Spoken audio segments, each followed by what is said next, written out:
Hello, hello, my butterfly children. Some of you may or may not be familiar with the biblical story of Ezekiel. Ezekiel had a vision that appeared to be a wheel within a wheel. He also described four living creatures with very distinctive features. For centuries, scholars and theologians have been trying to interpret Ezekiel's vision. Was what Ezekiel saw actually what we call today a UFO? Also, were the creatures he mentioned really the Anunnaki? In a book called Wars of the Anunnaki, Nuclear Self-Destruction in Ancient Sumer, the author breaks down from her studies different theories and facts about Ezekiel and the Anunnaki. I'm going to read to you a few passages from her book, and you be the judge if Ezekiel's vision is in fact the Anunnaki descending from the sky.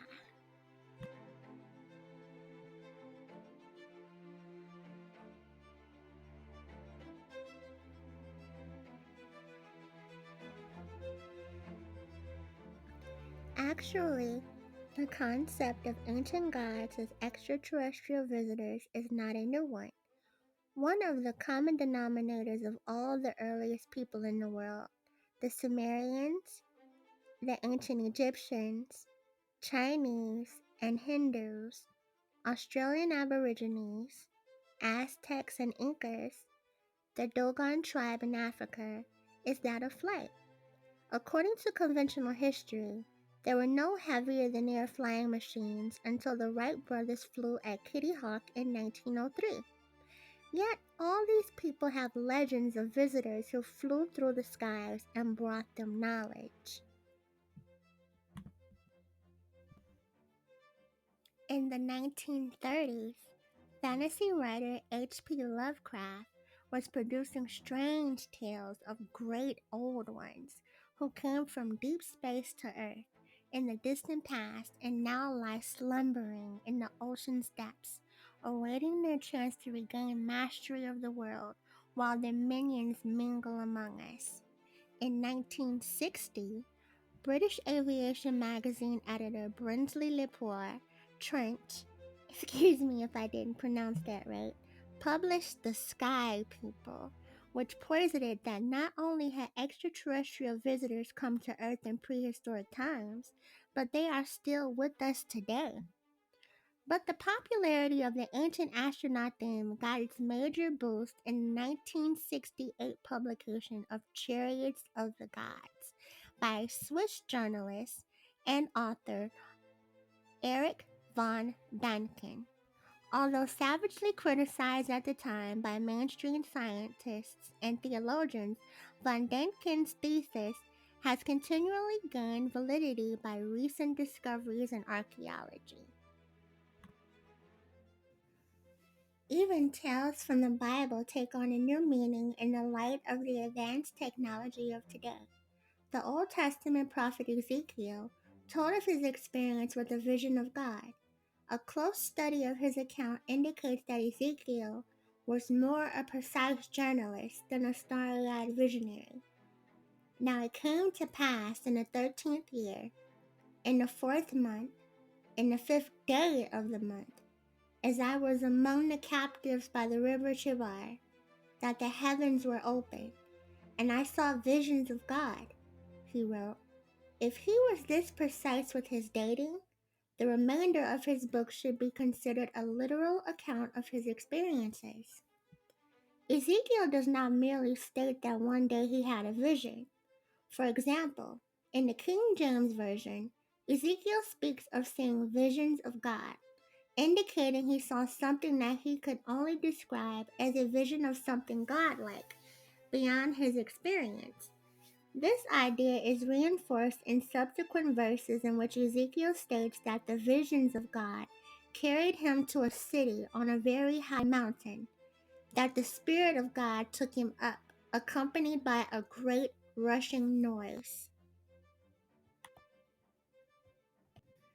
The Spirit of God took him up, accompanied by a great rushing noise, and that the glory of God appeared out of the east with a sound like the roar of rushing waters, and the whole landscape lighted up.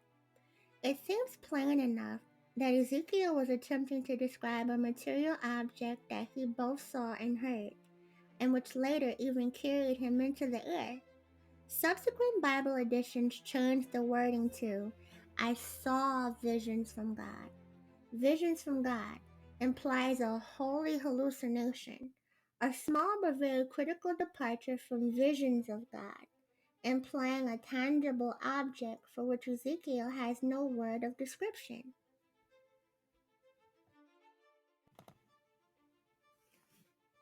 The idea that Ezekiel may have encountered some kind of UFO intrigued NASA official Joseph F. Blumrich.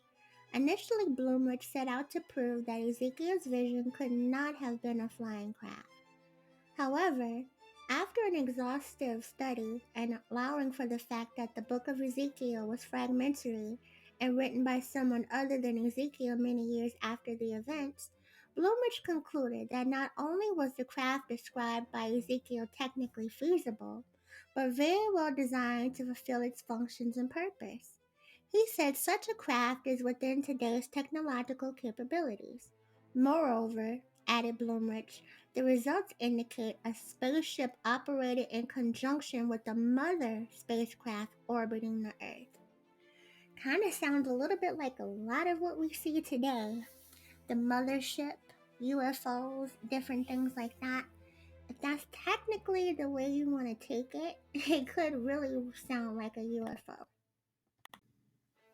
But it is not only mythology and old legends that give evidence of strange visitors. Viracocha to the Aztecs, Quetzalcoatl to the Mayans, Ptah and Ra to the Egyptians, the Annunaki and Marduk to the Babylonians, but also strange artifacts from around the world that provide compelling evidence that humankind has never been alone on this planet. Now, since the story of the Anunnaki predates the Bible, on the Sumerian tablets, it could be plausible that the creatures being described and the hovering flying objects could have been that of the Anunnaki. Let's dive a little bit deeper into this book from Miss Hardy and actually see what we can actually piece together. In this portion of the book, Miss Hardy actually breaks down a little bit more about the Anunnaki. And the more you read this part, the more it kind of does sound a little similar to Ezekiel's vision. So, who were these ancient gods? And how similar were they to us? This is where Chris Hardy definitely lifts a part of the veil. Her work highlights the very human nature of the specific group of ancient alien astronauts, known variously as the Anunnaki, the Shining Ones, the Nephilim, the sky gods. If you're familiar with the Bible, they actually do mention the Nephilim. And when you hear of the Nephilim were very giant beings. Very tall, very strong. So, might be. Different people have described them over centuries in various ways, various names. Let's dig down a little deeper into this and go down the rabbit hole just a little farther. Those who state in their tablets that they were Anunnaki, i.e., the ones who came down from heaven, Nibiru, on to earth, Kai.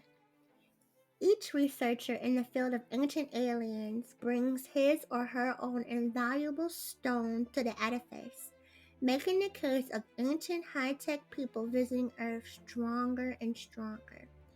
Now, it says that Miss Chris Hardy's originality, though, lies in her precise analysis of very ancient texts, including Sumerian, biblical, and Gnostic ones. The Sumerian tablets going as far back as 5,500 years ago, predating the Bible. As for the human traits of the Anunnaki, the tablets say that they used their own DNA and mixed it with that of a biped, certainly Homo erectus. in order to fashion a hybrid being. So they had to be a human species, even if a quasi-immortal and giant one, and even if coming from a nomad, thus alien, planet. Their actions and their terrible unchecked emotions, as described in the tablets in great detail, indeed show very human traits, both positive and negative. Now I'm going to pause that right there on there and kind of put this in the middle. Since the Anunnaki were said to have human traits, the creatures that Ezekiel saw had 4 faces, one being that of a man. Perhaps those creatures being described were hybrid beings mixed with various types of DNA created by the Anunnaki. It's almost kind of like they got together and scientifically concocted a being of their own. And when you listen to how Ezekiel described what he saw, they even had like calves, like legs of calves or calves' feet. Like they were actually different parts of different creatures combined together in one being. So, might have to put those together since the Sumerian tablets came first, predating the Bible, and then you have the story of Ezekiel. Now, here in an image that happens to be a Sumerian image that was discovered, it does actually look like it's a craft hovering or a flying object hovering. And it's supposed to represent the Anunnaki gods and a craft hovering.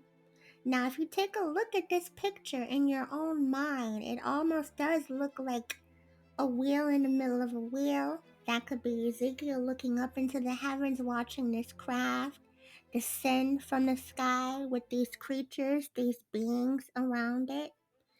It's all in how you envision it. It's all in how you look at this yourself and draw your own conclusions. But that does, in fact, look like a craft with creatures descending from the sky. In this last image, before I bring part 1 of this series to a close, you'll see the deity Enki, or that could be the image of the deity Enlil, and it appears that he has 4 wings. And Ezekiel described those creatures that he saw having wings. Perhaps since this does predate the Bible, that the Anunnaki gods were the creatures that were descending from above down to earth in his vision. So it could be, it may not be, but we're going to dive a little bit deeper and try to break this down to exactly what it was that Ezekiel saw. Did Ezekiel see creatures from heaven, or did Ezekiel actually see the Anunnaki descending down to earth? Alright, my butterfly children, I want to thank you so much for joining me for the first part of my series of Ezekiel's Will. Next time, I'm going to be breaking down something a little bit deeper that they show within movies. A lot of things are hidden in plain sight. If we just take a closer look with our spiritual eyes, we'll be able to see everything. So again, thank you, my butterfly children, and I can't wait to get into it with you again next time. Love and light. I love you all. Bye-bye.